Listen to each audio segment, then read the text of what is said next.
हैं ये पूतना के शरीर से निकली सुगंध। आप कहोगे महाराज ये तो राक्षसी थी और इसके शरीर से सुगंध कैसे निकली? दुर्गंध निकलना चाहिए। पर एक बात विचार करो भैया, जिसको एक बार हमारे परमात्मा स्पर्श कर ले, क्या उसके शरीर से कभी दुर्गंध निकल सकती? सुगंध ही निकलना। आज भगवान ने पूतना का उद्धार किया। इधर भोले बाबा ने विचार किया कि मेरे प्रभु ने जन्म लिया है, अवतार लिया है, तो चलो चल करके कन्हैया का दर्शन किया जाए। भोले बाबा का नियम है, जब भी हमारे प्रभु अवतार लेते हैं तो भोले बाबा जरूर दर्शन करने आते हैं। तो भोले बाबा ने लिया डमरू और त्रिशूल और आकर के मैया यशोदा के दरवाजे बैठ गए। और देखो सब लोग बधाई लेके चले गए पर भोले बाबा न गए। तो एक गोपी आई, गोपी बोली बाबा ये बताओ सब लोग बधाई लेके चले गए, का तो को बधाई नहीं मिली? तो भोले बाबा ने करी गोपी अरे सखी हमको बधाई में कछु धन ना चाहिए। बोले फिर कहा चाहिए तो को? भोले बाबा ने करी सखी अरे गोपी अगर हमको बधाई में कुछ देनो चाहो तो ऐसो करो तुम हमें बधाई में अपने लाला के दर्शन कराए दो। गोपी ने कि बाबा तो ठीक कह रहो, तेरे गले में सरपन की माला, बिछुअन की माला, बलिया दिया लपेटे, हम देख रहे हैं तुझे तो हमें डर लगे, और लाला ने अगर तो को देख लियो तो आके किसी का होगी? कुछ भी ले लो पर लाला के दर्शन नहीं मिलेंगे। भोले बाबा ने कहा हम जाएंगे नहीं जब तक लाला के दर्शन नहीं होंगे। तो गोपी ने की तो मैया जाने, मैया का लाला है वो आदेश करेगी तो कहें बोले मैया को भेज। गोपी आई बोले मैया सब लोग बधाई लेके चले गए पर दरवाजे पे एक जोगी बैठा है, अब वो बधाई नहीं ले रहा। वो क्यों? बोले लाला के दर्शन मांगे। मैया ने कहा मैं जाके मिलती हूँ। मैया आई, भैया ने कि बाबा ये बता सब लोग बधाई लेके चले गए का तो को बधाई नहीं मिली? बोले बाबा ने करी मैया अरे यशोदा हमको बधाई में कजो धन ना चाहिए। बोले फिर कहा चाहिए तो को? बोले अरे मैया अगर हमको बधाई में कजो देनो चाहो तो ऐसा करो तो हमें बधाई में अपने लाला के दर्शन कराए दो। कन्हैया के छोटो सो लाला है। मैया ने कि बाबा तो ठीक कहे, मैं बुढ़िया जब तुझे देखूं तो डर लगे, तेरे पास आवे की हिम्मत ना पड़े, और मेरे लाला ने देख लियो तो आकी हालत क्या होगी? दर्शन नहीं करेंगे, धन चाहे जितना ले जाओ। भोले बाबा ने कहा मैया अगर तूने मुझे दर्शन न कराए तो मैं योगी हूँ, अगर मैंने अपनी हट पकड़ लिया तो 12 वर्ष की यही समाधि लगा लूंगा, और जब तेरा लाला निकलेगा तब देखूंगा। मैया ने कही बाबा हमें दिखे तो पढ़ो लिखो कम है। क्यों? बोले हमें लगता तो एक ही हट जानता है, और इस संसार में हट होती 3 प्रकार की। कौन कौन सी?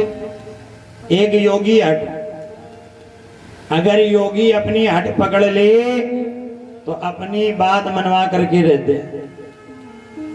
और दूसरी होती बाल हट। बाल हट कौन सी होती है? अगर छोटे छोटे बालक मचल जाएं तो ये भी अपनी बात मनवा के रहते हैं। एक बार एक गांव का बालक था और रोने लगा। गांव में पिताजी आए, बोले लाला क्यों रो रहा है? उस बालक ने कहा पिताजी हमको सेब चाहिए, सेब खाना। पिताजी ने कहा लाला यहाँ गांव में सेब कहाँ रखा है? अब कानपुर जाएंगे तो ले आएंगे। बोले ना अभी चाहिए। रो रहा था, जिद करे तो पिताजी के ढोल ढाड़ के एक सेब लाए, दिया लाला खा लो। तो फिर रोने लगा, बोले ऐसे नहीं खाएंगे। बोले फिर कैसे खाओगे? बोले पिताजी अभी सेब के 2 टुकड़ा करो तब खाएंगे। अब पिताजी ने 2 टुकड़ा किए, बोले लाला अब खा लो। तो फिर रोने लगा, अब ऐसे नहीं खाएंगे। बोले अब कैसे खाओगे? बोले सेब के 4 टुकड़ा करो तब खाएंगे। अब पिताजी ने 4 टुकड़ा कर दिए, लाला अब खा लो। फिर रोने लगा, बोले वैसे नहीं खाएंगे। बोले अब कैसे खाओगे? तो बालक बोला पिताजी अभी सेब को जोड़ो तब खाएंगे। अब वो सेब कहाँ जुड़ने वाला है? तो बालक अगर मचल जाए तो किसी की बात नहीं मानते। पहली होती बाल हट, दूसरी होगी हट, और तीसरी जो हट है ये बताने की आवश्यकता नहीं है। ये बड़ी बढ़िया विचित्र है। तीसरी हट होती माताओं की। अगर माता जी विचार कर लें कि हमें 15,000 की साड़ी चाहिए तो चाहिए, फिर चाहे कुछ करो, चाहे घर बेचो, चाहे तुम भी कहो पल्ला हो, ये भी हट बड़ी खराब है। अब ज्यादा चर्चा नहीं करेंगे, 2 दिन अभी और कथा कहना। तो 3 हट होती संसार में, तीनों हट बड़ी विचित्र है। और वही बात मैया कह रही, मैया ने कहा बाबा तो 12 वर्ष की समाधि लगाएगा, अगर हमने अपनी हट पकड़ लिया तो हम अपना दरवाजा 50 वर्ष के लिए बंद कर देंगे, लाला को निकलने नहीं देंगे, सारी व्यवस्थाएं घर के अंदर कर देंगे। भोले बाबा ने कहा तू दर्शन न कराएगी? बोले ना। भोले बाबा ने कहा ठीक मैया जाए? बोले तुरंत जाओ, सीधी रास्ता। अब भोले बाबा उठे और उठ करके गोकुल के बाहर आए तो वहां पर एक कदम का वृक्ष था, और उसी वृक्ष के नीचे भोले बाबा समाधि लगा करके बैठ गए। इधर भोले बाबा का समाधि लगाना हुआ और इधर कन्हैया का रोना चालू। भक्त और भगवान का तार जुड़ गया। कन्हैया कह रहे बाबा इसे जाने नहीं देंगे, परेशान ना हो। अब कन्हैया रोने लगे। अब मैया यशोदा आई, बार बार हिलरावे दुलरावे चुपवावे, पर कन्हैया चुप ना हो। सब गोपी आ गई। गोपी ने कहा मैया ये बताओ, इतने दिन हो गए, इतना लाला तो कभी नहीं रोया जितना आज रो रहा है, ऐसा क्या हो गया? मैया ने कहा पता नहीं आज इतना क्यों रोवे। तो एक गोपी ने कहा मैया ऐसा बताओ, कहीं कोई ऐसा व्यक्ति तो नहीं आया जो अपने लाला के नजर लगा गया हो? तो ऐसा तो नहीं आया। मैया ने कही देवी ऐसा तो कोई नहीं आया, पर हाँ थोड़ी देर पहले कनभट्टा बाबा आया था, हाँ जोगी। अच्छा। बोले गोपी वही लाला के दर्शन मांग रहा था, हमने उसको लाला के दर्शन नहीं कराए, हमें दिखे वही लाला के नजर लगा के चलो गए हो। बोले जल्दी जाओ, भी ज्यादा दूर नहीं गए होगे, पकड़ के लाओ। अब गोपियां बड़े क्रोध में, सबने अपने अस्त्र शस्त्र उठाए, किसी ने बेलन, किसी ने पाटा, किसी ने चिमटा, किसी ने तवा, किसी ने थाली, किसी ने गिलास, कोई कटोरी, कोई तसला, और लेके दौड़ी बाबा को पकड़ने के लिए। जैसे बाहर आई तो देखा बाबा समाधि लगाए बैठे। तो एक ने कहा बोले देखो ढोंगी बाबा को, वहां नजर लगाया या यहाँ समाधि लगाए बैठा है। तो एक गोपी बोले इससे ज्यादा बात न करो ना। बोले फिर? बोले पहले 2-4 लगा दो,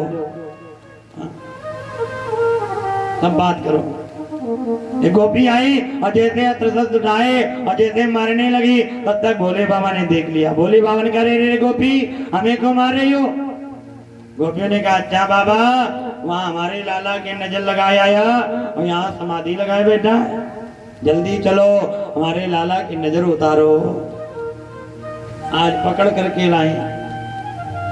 गोपियों ने कहा बाबा जल्दी से गुल्लम बहुत बना करके दे दो, जिससे हम लाला को खिला दें और मेरे लाला की नजर उतर जाए। तो भोले बाबा ने कह रही गोपी हम लाला की नजर तो उतार देंगे, पर हमारे अंदर एक कमी है। कमी क्या है? भोले बाबा ने करी गोपी हम नजर तो उतार देंगे, पर कमी ये है कि जब तक मरीज को हम अपने आंखों से देख नहीं लेते तब तक हमारा मंत्र काम नहीं करता है। बोले अब तो सामने लाओगे? बोले ये कौन सा तुम्हारा मंत्र के बिना देखे काम ना करे? अरे कुल लोग बहुत बना के दे दो, खिला दे, नजर उतर जाए। बोले फिर वही बात। तो हमने बता दिया कि जब तक हम मरीज को अपने आंखों से देखते नहीं है तब तक हमारा मंत्र काम नहीं करेगा। मैं से गुरु के चेले हैं, क्या करें? गोपियों ने कहा चलो भैया अब अगर नजर उतरवानी है तो लाला को सामने लाने पड़ेगा। अब गोपियां आई और देखो कन्हैया को तैयार कर रही हैं। और कैसे तैयार कर रही? पहले एक लंगोटी पहनाई, फिर 2 लंगोटी, 3 लंगोटी, कम से कम 10-15 लंगोटी पहनाई दे। वाके बाद में कुर्ता पहनायो, 2 कुर्ता, 3 कुर्ता, कुर्ता पे कुर्ता, 10-15 जोड़ी कुर्ता पहना दिए। वाके बाद में पैजामा पहनायो, 1 पैजामी, 2 पैजामी, 10-15 पैजामी पहना दी। फिर 1 टोपी लगाई, 2 टोपी, 3 टोपी, 10-15 टोपी लगा दी। इतने कपड़े। अब एक कन्हैया को एक चद्दर में लपेटा, फिर 2 चद्दर में, फिर 3 चद्दर, चद्दर पे चद्दर, कम से कम 15-20 चद्दरन में लपेट लियो इतने कपड़े। अब एक कन्हैया को एक रजाई में लपेटा इतने, फिर कम से कम 8-10 रजाई ऊपर से लपेट लिया जिससे कन्हैया दिखे नहीं। अब कन्हैया का इतना वजन बढ़ गया कि एक गोपी अकेले उठा भी ना पावे। 4 गोपियों ने चारों तरफ से पकड़ा और पकड़ करके उठा करके लाई और मैया आज भोले बाबा के सामने रख दिया। गोपियों ने कहा बाबा अपना मंत्र फूंको। तो भोले बाबा ने कहा गोपी ये बताओ मरीज कहाँ है,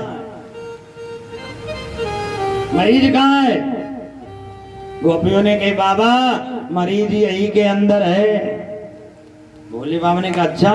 अब भोले बाबा लिए डमरू चारों तरफ घूमते जाएं, झांक झांक देखते जाएं, कोई नहीं दिखा। भोले बाबा ने कहा ये बताओ गोपी हम लड़का बच्चन की नजर उतारत की रजाई गद्दन की। बोले क्यों? बच्चा तो कोई दिख नहीं रहा, हमें लगता घर के जितने बिस्तर सब यहीं ला करके रख दिए। मरीज कहाँ ये बताओ? अरे बोले बाबा जब कह दिया इसी के अंदर है। बोले फिर वही बात, हमने कह दिया जब तक हम मरीज को आंखों से देखते नहीं है तब तक हमारा मंत्र काम नहीं करता। अगर नजर उतरवानी है तो मरीज को सामने लाओ। बोले बढ़िया बद 4 घंटे कपड़े पहनाए, अब 4 घंटे उतारो। अब कपड़े उतारे कन्हैया के, ध्यान रखना। आज मैया कन्हैया को लेकर के खड़ी है। मैया कन्हैया रोवे। भोले बाबा ने कहा मैया ऐसा करो आपका जो लाला है इसको मेरी गोद में दे दो। भोले बाबा से मैया ने कहा बाबा तेरी गोद में दे तो दूं पर तेरे गले में सर्प पड़ा है, मेरा लाला डर ना जाए, इसको थोड़ा पीछे करो। भोले बाबा ने कहा मैया तू डरे क्यों, तो को पतो ना है मेरे गले में तो सिर्फ एक सर्प पड़ा है और तेरा जो लाला है ये तो 1000 फड़न वाले सर्पों के ऊपर लेटता है, शेषनाग के ऊपर, क्षीरसागर में, और तो एक सर्प से डर रही? डर मत। देखो कहा जाता है माँ तो माँ होती है, बालक चाहे जितना बड़ा हो जाए, चाहे जितना बलशाली हो जाए, पर मैया के लिए वो सदैव को छोटा बालक रहता है। भोले बाबा समझ गए कि मैया डर रही है, ये अपने लाला को जानती नहीं है। तो भोले बाबा ने इशारा किया भैया तुम पीछे जाओ। सब पीछे गया और आज जैसे भोले बाबा ने आज कन्हैया को अपनी गोद में लिया तो कन्हैया हंसने लग गए। भक्त की गोद में आज भगवान चले गए। मैया बड़ी प्रसन्न है कि आज इतनी देर में मेरा लाला हंसा, लाला मेरी गोद में दे दो। और जैसे मैया यशोदा ने अपनी गोद में लियो तो कन्हैया फिर रोने लग गए। अब स्थिति क्या है, जब कन्हैया मैया की गोद में जावे तो रोवे और बाबा की गोद में जाए तो हंसे। अब मैया ने हाथ जोड़े, बोले बाबा ऐसो कछु मंत्र फूको कि जब तेरी गोद में जावे तो रोवे और मेरी गोद में आवे तो हंसे। तो भोले बाबा ने कहा मैया तो फिर एक काम करो। कौन सा? बोले मैया आप मेरा मंदिर अपने घर में बनवाओ, ध्यान देना, और मेरा मंदिर आप अपने घर में ऐसी जगह बनवाओ कि जब आप अपने लाला को स्नान कराओ तो उस स्नान का जो जल है वो हमारे ऊपर से होते हुए निकले। आज मैया ने भोले बाबा का मंदिर बनवाया और यहीं से भोले बाबा का एक नाम पड़ गया नंदेश्वर।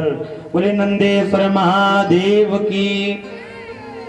आज भी नंद महल में बाबा का मंदिर है और ऐसी जगह मंदिर है जब स्नान कराया जाता है कन्हैया को तो उस स्नान का जो जल है वो भोले बाबा के ऊपर से होते हुए निकलता है। ऐसी जगह देखो राम किसकी पूजा करते हैं? राम कृष्ण पूजा करते हैं भोले बाबा की। भोले बाबा किसकी पूजा करते हैं? राम और कृष्ण की। राम ईश्वरा रामेश्वरा और रामेश्वरा ईश्वरा रामा। राम के ईश्वर है रामेश्वर और रामेश्वर के ईश्वर है राम। भोले बाबा जब समाधि लगाते हैं तो राम का ध्यान करते हैं, और राम जी जब समाधि लगाते हैं तो भोले बाबा का ध्यान करते हैं। ये एक दूसरे के पूरक हैं। भोले बाबा को जब बेलपत्र चढ़ाते हैं तो इसीलिए बेलपत्र में हम लोग राम राम लिख करके चढ़ाते हैं कि भोले बाबा जल्दी प्रसन्न हो जाए। ये एक दूसरे के पूरक हैं। आज भोले बाबा ने कन्हैया को दर्शन कियो और भोले बाबा अपने धाम को जाते हैं। इधर कन्हैया और बड़े हुए, सट्टा तो 13 वर्ष का व्रत कर दिया। 1 वर्ष के हमारे कन्हैया हो गए, पर अभी तक हमारे प्रभु का नामकरण संस्कार नहीं हुआ। भूल गए।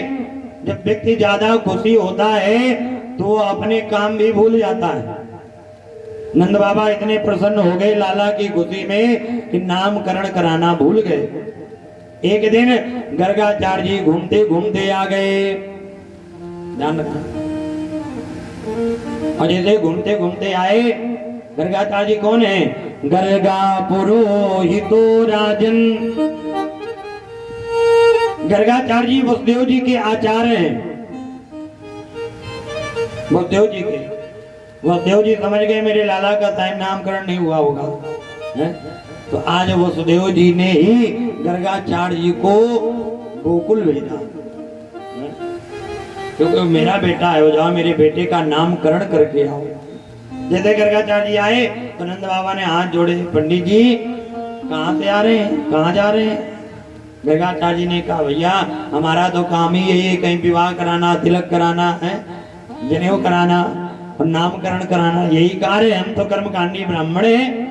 नंद बाबा ने की बड़ी सुंदर बात याद दिलाई, पंडित जी मेरा लाला भी 1 वर्ष का हो गया पर अभी तक मेरे लाला का नामकरण नहीं हुआ। अब आप आ गए हो तो ऐसा करो आप मेरे लाला का नामकरण कर दो। गर्गाचार्य जी ने कहा नहीं करेंगे। क्यों? भाई आप जब कोई कार्य करते हो तो उत्सव मनाते हो, और कंद को पता चल जाता है तो अपने राक्षस भेज देता है और यज्ञ को भी ध्वंस कर देता है। नंद बाबा ने हाथ जोड़े, पंडित जी सारे कार्य तो हमने धूमधाम से किए, पर नामकरण आप चुपचाप गौशाले में बैठ करके कर दो, पड़ोसी भी नहीं जानेगा। बोले ये बात ठीक है, यही तो हम चाहते हैं, हम तो करने आए, पर चुपचाप हो जाए। बोले ठीक है। आज 9 लाख गायों का जो गौशाला था उसकी सफाई करवाई गई। छोटा गौशाला नहीं था। नंद बाबा के घर में कितनी गाय थी? 9 लाख। 9 लाख गाय। उस गाय की सेवा हमारे गोविंद ने भी की। हमारे प्रभु का नाम गोविंद क्यों पड़ा? क्योंकि इन्होंने गाय की सेवा की, गौ की रक्षा करने लगे, इसलिए हमारे कन्हैया का नाम गोविंद पड़ा। बोले गोविंद भगवान की। हमारे गोविंद गोपाल है, इनका नाम गोपाल इसीलिए पड़ा क्योंकि गाय की रक्षा करते हैं। आज 9 लाख गायों का गौशाला खाली कराया गया, कलश रखा गया, चौक डाली गई, गणेश गौरी का पूजन किया गया और आज नामकरण हो रहा है। नंद बाबा ने मैया यशोदा मैया रोहिणी से कह दिया अपना अपना बालक लेके आओ और नामकरण करा लो। रोहिणी अपने बालक बलराम को लिए, मैया यशोदा कन्हैया को लिए। जब आने लगी तो आपस में माताओं ने विचार किया, बोले बहन चलो आज इस पंडित की परीक्षा ली जाए कि पंडित असली है कि नकली। बोले क्यों? बोले अपना अपना बालक बदल लो, अगर ये पंडित असली होगा तो ये बता देगा किसकी गोद में किसका बालक है, ये बता देगा। आज बदल दिया हमारा। आज कन्हैया को ले लिया यशोदा ने, कन्हैया को लिया मैया रोहिणी ने, और बलराम जी को ले लिया मैया यशोदा ने। और जैसे मैया रोहिणी हम आज मैया यशोदा आई, पहले मैया यशोदा बलराम को लिए आज गर्गाचार्य जी के पास आए, तो धन्य है। ब्राह्मण हो तो ऐसा, विद्वान हो तो ऐसा, ज्योतिषी हो तो ऐसा। आज गर्गाचार्य जी तुरंत बोल पड़े, मैया अयम ही रोहिणी पुत्रो रमयन सुहृदो गणै। मैया आपके गोद में जो बालक है ये आपका बालक नहीं है, ये तो मैया रोहिणी का बालक है। आज दोनों माताएं बालक बदलने लगी। बोलिए तो पंडित बिल्कुल असली है, सही से बात बता रहा। मैया अब की बार ने जन्म लिया, उतार लिया है, इसके अंदर बल की कोई सीमा नहीं होगा, बड़ा बलशाली होगा, इसलिए इसका नाम होगा बलराम। बोले बलराम जी महाराज की। और इसको एक गर्भ से खींच करके दूसरे गर्भ में पहुंचाया गया है, इसलिए इसका दूसरा नाम होगा संकर्षण। मैया रोहिणी, आपके गोद में जो बालक है ये आपका बालक नहीं, ये तो मैया यशोदा का बालक है। अब की बार इसका अवतार हुआ है, इसका स्वरूप सांवला है, इसलिए इसका नाम होगा कृष्ण। बोले कृष्णचंद्र भगवान की। इसके कितने नाम होंगे? बोले इनके नामों की कोई सीमा नहीं होगी। बोले जिस भक्त का जैसा भाव वही भगवान का नाम पड़ जाएगा।